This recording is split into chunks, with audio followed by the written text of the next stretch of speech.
Monsieur, merci d'être avec nous. C'est l'un des géants de la chanson française. Un répertoire magnifique, une exigence, les chansons d'amour, la tolérance, le monde tel qu'il est. Jean Ferrat est avec nous. C'est un événement. Vous n'êtes pas guéri de votre enfance?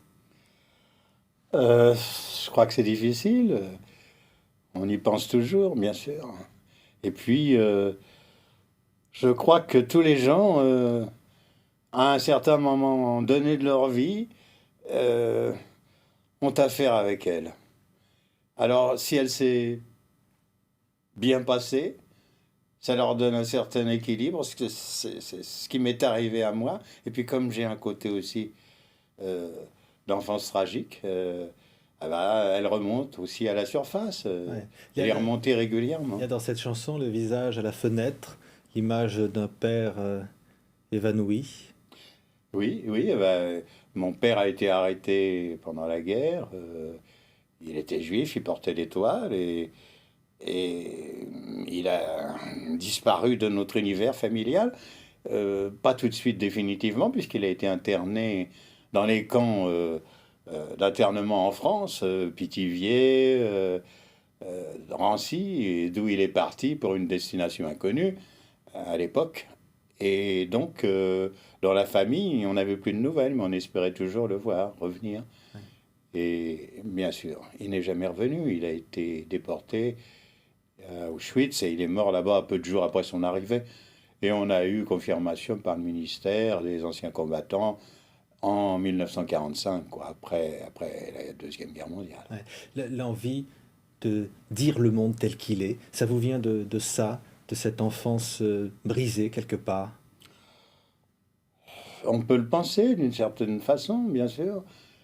On peut le penser aussi, mais que ça vient de ma nature, en partie parce que je suis d'un naturel rebelle et que je ne me plie pas ni aux modes, ni aux moules, ni aux idées préétablies et que je réagis souvent dans ces domaines avec force. Et dans mon travail aussi, bien sûr.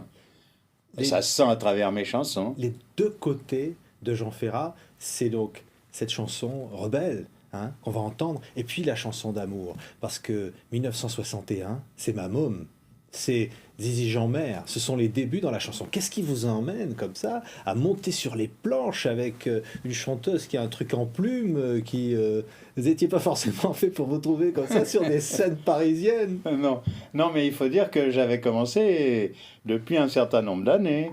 La chanson, je chantais dans des petits lieux qui existaient à cette époque, des petits cabarets, où toute une pépinière d'ailleurs de gens qui sont devenus des vedettes ont commencé. Jacob, La Colombe, chez Moineau, Milord d'Arceau, etc. Et j'ai chanté quand même pendant 7 8 ans dans ces conditions-là. Et puis un beau jour, par Bernard Divet, j'ai eu la possibilité de rencontrer Zizi Jeanmaire, qui à ce moment-là cherchait des chansons pour faire un spectacle à l'Alhambra, qui était un grand musical, le plus grand musical parisien. Et je suis allé la voir, et on a accroché. J'ai écrit 3 chansons pour elle, dont celle qui terminait le grand spectacle qu'elle avait fait avec les ballets de Roland Petit, etc. Et c'est si vous voulez, mon tour de chant dans son spectacle est venu tout naturellement parce qu'il cherchait des numéros. Il y avait les ballets de Roland Petit. Et Roland, un jour, m'a dit, mais dans le fond, toi, pourquoi tu voudrais pas chanter? J'ai dit, oui, pourquoi pas. Et j'ai eu la chance, donc, de commencer dans ce grand musical, et surtout la chance que ce spectacle ait eu un très grand succès, qui a duré 6 mois. Et donc, pour mes débuts au musical, j'ai chanté pendant 6 mois, ce qui est aussi très rare. Et ça a été vraiment la grande chance de ma vie. Dans ma môme, il y a la ville, il y a Créteil, il y a les banlieues surpeuplées qu'on va retrouver plus tard. Et puis, il y a finalement ce regard sur le monde, sur cette industrialisation, sur ces années 60. Vous aviez déjà conscience que le monde était en train de se bouleverser? Effectivement, mais c'était aussi et surtout, je pense, euh, sans le dire, une critique du Star System, hein. Parce que à ce moment-là, tout était basé sur l'admiration des foules pour les super vedettes, qu'elles soient américaines ou françaises. Alors, à la une des grands magazines, de matchs, de tout ce que vous pouvez imaginer, c'était ce qu'on donnait à admirer aux foules. Et alors, cette chanson m'a plu, ce texte qui est de Pierre Frachet. Quand il m'a proposé ça, ça m'a plu particulièrement parce que ça venait justement tout à fait en contradiction. Je donnais à admirer aux foules, non pas une vedette, une star, mais une petite femme de Créteil. Voilà. Et alors, c'est le début. Déjà, quand même un certain succès. Ça va être Ah donc oui. des spectacles. Et donc, ce fameux Star System, vous allez être obligé de plonger un peu dedans, hein. Vous allez le Alors, dire plus tard. Hein, alors, ça a mis quand même quelques années, mais si vous voulez, mon passage à l'Alhambra, dans ce spectacle très remarqué, m'a fait connaître d'abord de tout le métier. Et puis ensuite, j'ai eu le premier prix du disque, à ce moment-là, de l'Académie Charles Cros. Et c'est le premier titre, Ma Môme, qui est passé sur les radios, sur les antennes. Et même si les gens ne me connaissaient pas, parce que ils ne matérialisaient pas qui j'étais, la télé n'existait pas pratiquement. Donc ils entendaient ça, ils entendaient le titre, ils disaient Ma Môme. Et plus tard, donc c'était un premier pas. Plus tard, ça m'a servi. Alors, c'est en 64 que j'ai fait connaissance, bien sûr, 3 ans après, avec l'Ardèche, avec Entraigues, mhm. et que j'ai écrit La Montagne, qui là a été mon premier gros succès. Mais je dois dire qu'avant, quand même, j'ai, d'une manière extraordinaire, obtenu un écho avec une chanson qui traite justement d'un sujet qui était difficile de traiter en chanson, hein, sur l'Holocauste, et qui s'appelle Nuit et brouillard. Alors, on va parler de Nuit et brouillard. La montagne, c'est cette autre facette de Jean Ferrat. C'est la nature. Vous allez retrouver cette nature et rencontrer un triomphe, parce que c'est encore aujourd'hui l'une des chansons préférées des Français. Comment vous avez vécu ce succès? Ben, vous savez, moi, ça faisait déjà 10 ans que je chantais, donc ça m'a pas monté à la tête. Non, non, non, j'ai été très content. Et puis surtout, il y a une sorte, n'est-ce pas, d'adéquation, si j'ose dire, entre euh, l'époque et puis ce que je disais dans cette chanson, qu'on dit maintenant être une chanson écologique, mais pourquoi pas, mais à cette époque-là, on n'en parlait pas, je veux dire, mais c'était quand même la place des hommes dans une Mais, société mais donnée dans cette chanson, on dit dont on parlait. aussi, on n'a pas forcément le choix, hein, entre aller manger du poulet aux hormones ou rester au village, Ouais. hein. Et on sent qu'aujourd'hui, finalement, on ne donne pas le choix aux gens. C'est aussi une chanson sur la mondialisation, sur la difficulté de garder la différence, de garder ses coutumes, d'être soi-même. Bien sûr, bien sûr. L'exode rural est un phénomène qui a touché la France, mais depuis longtemps, hein, même avant que je le chante, depuis les années d'après la guerre de 14, mais aussi la plupart des pays du monde, pour, eh bien, industrialiser les pays. Et évidemment, les gens ont besoin de main-d'œuvre, ils s'entassent dans les villes, ils s'entassent avec des conditions de vie, euh, avec la promiscuité, avec tout ce que ça génère. Et c'est pour ça que cette chanson, je pense, a eu le succès qu'elle a eu, parce que, eh bien, dans chaque citadin, d'ailleurs j'en ai eu les preuves, il y a des gens qui retrouvent leurs racines, qui retrouvent ce que ils ont vécu ou dans leur enfance, ou ce que les parents ont vécu, ou les grands-parents. Et c'est pour ça qu'elle est toujours d'actualité, si on peut dire. Et là, Jean Ferrat, il n'y a pas d'ambiguïté. Le succès est bien présent, mais vous avez envie de dire et de témoigner. Et vous l'avez déjà fait avec une chanson qui s'appelle Nuit et brouillard. Alors, encore aujourd'hui, ces mots que vous twisteriez s'il fallait les twister pour dire au monde ce que vous étiez, pour parler des déportés, ça vous est apparu comme une nécessité. Ah oui, total, total. Non seulement parce que j'ai vécu, évidemment, dans ma vie personnelle, mais aussi pour d'autres raisons. Vous savez, un jour, j'étais en vacances sur une plage à cette époque, dans les années 60, et puis il y a les blocos, qui avaient les vestiges du mur de l'Atlantique de la Deuxième Guerre mondiale. Et j'entendais, il y avait des gens qui étaient à côté de moi avec une petite fille. Cette petite fille disait, maman, mais qu'est-ce que c'est que ça? Elle savait pas. Elle savait pas ce qu'avait été même la guerre normale, disons la guerre mondiale. Et puis ça m'a fait un choc. Je me suis dit, mais alors, si elle ignore ça, elle doit ignorer tout. Elle va ignorer tout de l'épouvantable tragédie de la Deuxième Guerre mondiale avec l'Holocauste nazi. Et j'ai relié sans doute inconsciemment peut-être les deux préoccupations en une, et j'ai commencé à écrire un texte. D'ailleurs, je l'ai remis plusieurs fois sur le chantier. Et ils se croyaient des hommes, ils n'étaient plus que des nombres Oui, dans des wagons plombés. oui. Vous avez imaginé cela. Évidemment, il y a les images terribles. Nuit et brouillard, c'est un film, c'est une réalité. C'est encore une chanson d'actualité, d'une certaine façon. Il y a beaucoup de jeunes gens, des collèges, des lycées, chaque année, régulièrement, qui étudient cette chanson. Non parce que, Dieu merci, elle n'est pas vraiment d'actualité, mais que, sans doute, et c'est pour ça que je l'ai écrite, elle est un rappel de la monstruosité qui peut saisir les hommes quand ils sont en proie à certaines idéologies. Et c'est ça qu'il y a lieu de renouveler et de répéter sans cesse. C'est dire pour ne pas revivre, et là c'est chanter pour ne pas revivre Oui. cela. Et ces jeunes m'écrivent pour me demander mes motivations. Alors je leur explique ce que je viens de vous dire. Et c'est un sujet pour moi que chaque année, il y a un certain nombre de jeunes, justement, qui m'écrivent pour cela. C'est un sujet de grande satisfaction parce que j'ai écrit la chanson dans ce but.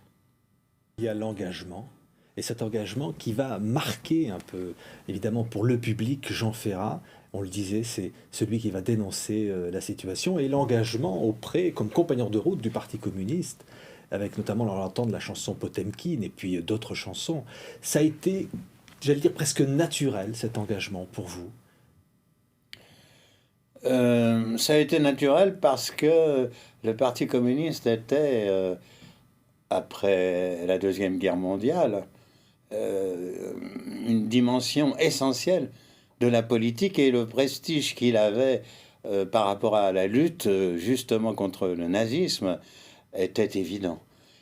Et puis, il avait, à cette époque aussi, une série de positions sur les problèmes du temps, c'est-à-dire à cette époque le colonialisme et la lutte contre les guerres coloniales, qui ne pouvait que rencontrer mon adhésion. Et je l'ai soutenu, enfin, j'ai soutenu ses actions dans ce domaine sans aucun... Vous avez dit quelques années après, j'ai toujours le cœur du même côté. C'est-à-dire qu'il y a le cœur, la raison du cœur, et puis il y a la réalité. Vous avez l'impression parfois que les deux ne sont pas allés ensemble. Bien sûr, combien de gens... Ça a été un des drames, il me semble, du XXe siècle. Un des grands drames du XXe siècle. C'est-à-dire que l'idéal pour lequel des millions de gens sont morts a implosé. A implosé dans ce qui était censé représenter cet idéal et qui en fait ne le représentait pas du tout. C'est-à-dire le communisme à la sauce des pays de l'Est, l'Union soviétique et tous les pays satellites. Et pour des gens qui ont vécu, qui se sont battus pendant des années et des années, et j'en ai été témoin, j'ai des amis, mais des amis qui étaient beaucoup plus âgés que moi, qui ne supportaient pas cette situation. Quand j'ai pris par exemple la Défense en 68, des gens qui étaient persécutés en Tchécoslovaquie après l'invasion soviétique, dans un comité pour la libération et pour de défense russes en Tchécoslovaquie, donc pour réclamer la libération d'Havel, etc. J'ai un ami, un très vieil ami personnel, un homme qui m'a recueilli, et ma famille au moment de la libération, qui était communiste admirable, qui a participé à la résistance, qui a planqué des dizaines, des centaines de gens, Eh ben, cet ami magnifique, il m'a envoyé une lettre de reproche, en disant non, ah non, tu devrais pas faire ça, tu sais, c'est nos ennemis finalement qui ont suscité cette situation en Tchécoslovaquie. Ils ne comprenaient pas, ils ne pouvaient pas comprendre. Il y avait un monde qui était en train de basculer et ils ne pouvaient pas l'imaginer. Et vous, Jean Ferrat, vous chanteriez Potemkin sans changer aujourd'hui une virgule? Oui, parce que Potemkin, d'abord ça s'est passé en 1905. Contrairement à ce que beaucoup de gens croient, et beaucoup de gens pensent que c'est la révolution bolchevique du 1917, pas du tout. C'était une révolte qui s'est produite pendant une début de révolution de 1905 en Russie, et où des marins se sont mutinés sur un cuirassé. Et, et c'est une chanson qui exalte, disons, la révolte contre l'injustice. Ça c'est toujours d'actualité, ça. Oui. Oui, hélas. Et alors, vous n'irez jamais en Union soviétique. Vous allez être l'objet de censure, parce que cette chanson-là, ça va être un malentendu terrible, elle ne sera pas diffusée à l'ERTF. Oui, j'ai été censuré en France et pratiquement en Union soviétique pour la même chanson. C'est-à-dire la liberté de dire, quoi. Oui, ça gêne les pouvoirs, mais ça c'est une vieille histoire, hein, bien connue, et puis qui se révèle toujours la réalité. Mais qu'est-ce que vous avez été censuré, on ne voyait pas la télévision, mais le public était toujours là, il est toujours là, parce que vous étiez déjà en Ardèche, tranquille, et de temps en temps on a l'impression que la voix de Jean Ferrat rugit comme ça, qui sort et qui dit voilà, ça va pas. Oui, et je crois que ça fait plaisir. Alors, enfin, je crois pas, j'en suis sûr, parce que j'ai fait une émission récemment, là, j'en avais pas fait assez importante, j'en avais pas fait depuis 7 ans, et j'ai été très étonné de battre les records d'audience. Mais vous, quand vous voyez les réactions que ça suscite, parce qu'on va parler par exemple de la chanson Le Bilan, où là vous allez dire non, bilan positif pour parler du communisme, non, et les millions de morts qui forment le passif. Là vous allez aller à l'encontre, on va dire bon, ouais, qu'est-ce qui se passe? Et on dit Jean Ferrat, il est indomptable, vous n'êtes pas classable finalement. Ben, je crois que ça dérange certains de mes adversaires, pour pas dire ennemis. Et c'est ça qui les gêne aux entournures. Mais je suis bien content, je suis un petit gravier dans leurs chaussures. Vous voyez? Alors, non seulement ça, ce qui me fait plaisir, mais je suis content d'avoir ce public qui... parce que je prends pas ça pour, disons, un amour de la vedette, ou, vous voyez, commun. J'ai peut-être une petite faiblesse de croire que si les gens m'aiment toujours et m'écoutent et ont envie de m'entendre, c'est parce que ils savent que j'ai gardé quand même une certaine rigueur dans mon écriture, dans ma façon d'être, avec les médias, par exemple, que j'ai essayé de tenir. Ça veut dire, on peut dire beaucoup de choses en chanson. La chanson est aussi une manière de combat. On vous a vu, vous chantiez sur scène, des publics militants parfois. Hein. Oui, c'est arrivé, selon les périodes, bien sûr. Et les chansons prennent aussi une signification différente selon l'époque où on les chante. Ouais. Mais j'ai chanté des chansons, bien sûr, qui parlaient donc, vous l'avez vu, hein, de choses essentielles de la vie des hommes du XXe siècle, hein, et des tragédies que ce siècle a véhiculées. Et il est certain que les gens qui ont vécu une partie de ce siècle, ils les redécouvrent, ils ont envie de les entendre, parce que c'est un peu de leur vie aussi. Mais la chanson Le Bilan se conclut en disant c'est un autre avenir qu'il faut qu'on réinvente. Ça, c'est l'éternelle jeunesse. Tout est possible. Tout est toujours possible, heureusement. Même si quelquefois on a des doutes. Et l'idéal, c'est aussi l'amour. Parce qu'il y a Aragon. Et on ne peut pas parler de Jean Ferrat sans parler d'Aragon. Évidemment, des chansons Que serais-je sans toi, et puis tant d'autres. Les yeux d'Elsa. Vous allez chercher des poèmes, vous allez y déposer de la musique, et puis vous allez en faire des succès populaires. Oui, j'ai eu ce privilège, parce que c'en est un. C'en est un de faire des chansons avec la grande poésie française, particulièrement adaptée en ce qui concerne les textes que j'ai choisis à la chanson. Mais c'est rare. C'est rare et c'est précieux de faire descendre la poésie dans la rue. Elle y est dans la rue, naturellement, mais quand même, c'est différent d'entendre ces refrains aussi répercutés comme ça au gré des rues, des places et des peintres en bâtiment. Il y a toute une partie de votre répertoire, donc c'est des chansons d'amour. Et l'amour est extrêmement présent. Ça veut dire que c'est aussi une forme, je ne vais pas dire de révolte, mais d'être, d'exister, de lutter contre le temps finalement, de dire on s'aime. Ben, je crois que c'est la seule, hein, en définitive, qui compte.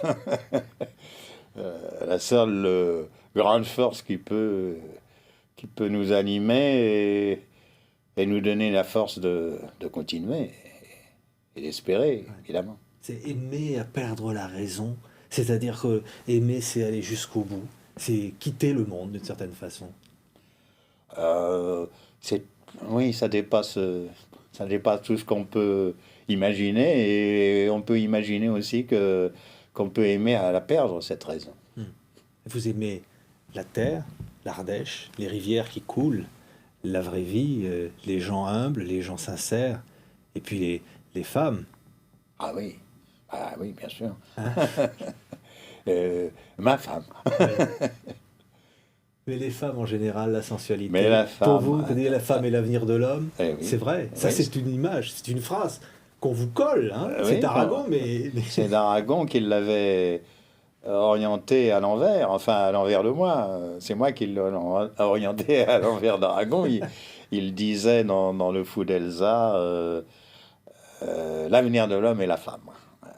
Moi j'ai renversé la chose, mais ça veut dire, je crois, pareil. Et à ce moment-là, ça fait 25 ans que j'ai écrite. J'ai écrite non comme, contrairement à ce que beaucoup de gens croient, comme une profession idéaliste et féministe. Non, simplement, il m'a semblé qu'étant donné l'évolution des choses, les rapports hommes-femmes, comme en arithmétique, si vous voulez, la femme en haut, l'homme en dessous, et comme ces rapports avaient tendance à diminuer, donc il était forcé que le résultat change. Alors je ne sais pas si j'étais optimiste ou pas. Peut-être, vous savez, dans le domaine des mœurs, il faut des générations et des générations pour arriver à changer les choses. Mais enfin, disons que les perspectives vont dans ce sens-là. Jean Ferrat en scène. Hein, on peut pas dire. Vous avez d'ailleurs chanté et dire je ne sais quoi faire de mes bras dans une chanson. Il disait bon sur scène et tout ça, mais quand même on voit sur les images, on va y découvrir. On vous sent bien avec le public. Oui, mais j'étais très bien avec le public, surtout évidemment dans les dernières années, parce que j'avais une certaine pratique quand même qui datait d'une vingtaine. Des sports. Oui, le Palais des Sports. Alors là, je me suis pris pour un boxeur de la chanson. Et j'avoue que j'étais un peu comme dans le ring par rapport à cet espace qui était à ce moment-là le plus grand auditorium. On vous sentez heureux d'être sur scène. Vous avez chanté Mon Palais, vous êtes là, on va partager, c'est la fête. Et puis, on vous voit plus sur scène, vous êtes en Ardèche, vous dites dans une chanson, j'en ai marre de voir toujours la même gueule, au moins je verrai les vaches. Hein. Ah oui, ah, mais c'était ancien, ça, cette chanson. Ça datait de quelques années précédentes. Non, non, mais bah oui, c'était trop. Peut-être j'ai trop présumé de mes forces et les deux combats du Palais des Sports m'ont mis sur le carreau. Non, mais non, mais disons que j'ai pris une pause à ce moment-là parce que j'étais vraiment fatigué et puis j'ai dit j'arrête pendant un moment. Et ce moment, je dois dire, a un peu duré. On ne peut pas se taire, quoi. La guerre partout, ça vous a jamais désespéré? Vous, l'homme des révoltes, de la dénonciation, Mais évidemment, qu'est-ce que vous voulez? Qu'est-ce qu'on peut faire? On peut protester, oui, on proteste. On peut chanter, on chante. On peut écrire, on écrit. Et puis les choses recommencent. Cette chanson, je l'ai écrite il y a 11 ans. Et j'ai même écrit le dernier couplet, vous savez, dans quelles circonstances? J'avais fini de l'écrire. Et en 91, eh ben, c'était la première guerre du Golfe. Et ben maintenant, on se trouve devant la même situation. Ouais. Tiens, vous avez chanté 400 enfants noirs, la misère en Afrique. Vous chantez aujourd'hui la guerre, les dépenses pour l'armement. Les poètes, finalement, oui. Les poètes, Ouais. ceux dont on coupe les doigts, vous les avez chantés aussi. Ces poètes qui ont envie d'exister, de vivre. Aujourd'hui, il y a une place pour eux. Il y a toujours une place pour les poètes, mais quel poids ça représente? Et quand même, il y a des choses on n'a pas l'impression qu'elles sont importantes et puis elles traversent l'histoire. Regardez, j'ai chanté un poète qui a été fusillé par Franco en Espagne et qui a inspiré des générations et qui m'a inspiré une chanson. Les choses, il y a un héritage, quoi, qu'il faut prendre. Et la mort de Lorca, par exemple, qui symbolise la poésie, l'innocence, assassinée par le fascisme, eh bien, ça a toujours sa valeur et il faut s'en servir. L'espoir, c'est de se dire qu'il y aura toujours des gens qui se lèveront et diront, stop, on n'accepte pas cet ordre-là, cet ordre des choses, et on veut changer. Oui, même si ça retombe, même si les choses, malheureusement, vont pas toujours dans le même sens, même s'il y a des retours en arrière, euh, il faut se battre. Les hommes se battront toujours, hein, contre l'injustice. Alors, plus ou moins, euh, pendant un temps, je vais dire, ils supporteront pendant plus ou moins de temps cette injustice, mais un jour ou l'autre, ils se battent contre elle. Et ils se battent, et en général, bah, ça se passe pas bien. C'est des tragédies, c'est des épouvantables actes, et surtout dans les guerres civiles. Mais il n'y a pas d'autre moyen. Ouais.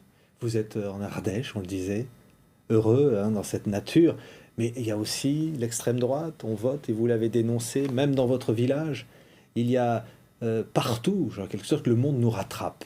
Vous vous êtes senti protégé, vous vous sentez protégé dans cette campagne? Ah ben de certaines choses, oui, parce que de la pollution, par exemple, ça, évidemment, on les protégeait. Mais le monde est là, à nos portes, devant nos yeux. Et si, justement, dans les pays les plus éloignés, les plus lointains de l'Ardèche, c'est là où le vote d'extrême droite a eu le maximum de voix, j'ai réfléchi à la question, parce que c'était quand même peu courant. Et puis, c'était une surprise. Et en réfléchissant, bah, je me suis dit de quoi ça vient? Bah, peut-être de ce que plus les gens sont isolés, et c'est le cas là-haut, plus ils ont peur. Ils ont peur du monde parce que le monde fait peur. Et ça, c'est pas une invention. Il est violent, il est de plus en plus violent, ce monde du 21e siècle. Et les gens, ils ont besoin d'être rassurés. Et ce qu'on leur montre de ce monde et ce qui pressentent de la suite, eh ben, les effraie. Et ils ont besoin d'un d'un grand-papa, d'un père fouettard, voilà, pour se blottir un peu près d'eux, et qui leur offre des solutions simples et toutes faites, et rapides, et sans douleur, apparemment. Ouais. Et c'est telle explication que j'ai eue. Parce qu'on ne voit pas un immigré de quelque origine qu'il soit dans ces régions. La violence, on ne sait pas ce que c'est. Donc, je vois que cette explication pour expliquer ce triste phénomène. Pour vous, Jean Ferrat, le bonheur, c'est quoi? Vous l'avez trouvé? Ça a été la chanson. Aujourd'hui, c'est quoi? Jouer au boule avec des copains? Vous savez, je crois vous avez pas une que... recette du bonheur? Non, Parce non, qu'on non, dit- non, non, on non, dit non, les je gens crois vous pas. aiment, ils vous voir venir et dire... Lui, il sait, il a Non, su je crois trouver qu'il n'y a pas de la recette vie. du Ouais. bonheur. Ce qu'il faut tenter, il me semble, de faire, c'est de vivre en accord avec soi-même, hein. Ça, c'est essentiel. Et puis le bonheur, il est épisodique. Il y a des moments de bonheur. Il n'y a Mais pas un qu'est-ce qui est le bonheur plus comme ça. important pour vous dans votre vie? Oh, c'est l'amour. Ouais. Ouais. Oui, L'amour de la femme que vous aimez bien sûr. et l'amour du public aussi, ça compte? Et ça compte beaucoup parce que c'est très touchant de voir cette fidélité des gens qui m'aiment bien et qui durent comme ça à travers les années, à travers le temps qui passe. Et à chaque fois, pour moi, c'est un point d'interrogation, bien sûr, quand je réapparais, parce que pourquoi les gens ne m'oublieraient-ils pas un peu? Eh ben non, ils sont là. Alors c'est magnifique. Merci, Jean Ferrat. Ça s'appelle En scène, hein. DVD, l'album. C'est l'événement parce que vous êtes très rare à la télévision. Donc c'était un grand plaisir de vous recevoir sur le plateau de TV5 et puis de vous dire que simplement on vous aime. Je reviendrai. Merci Hein? de votre accueil. Merci Jean.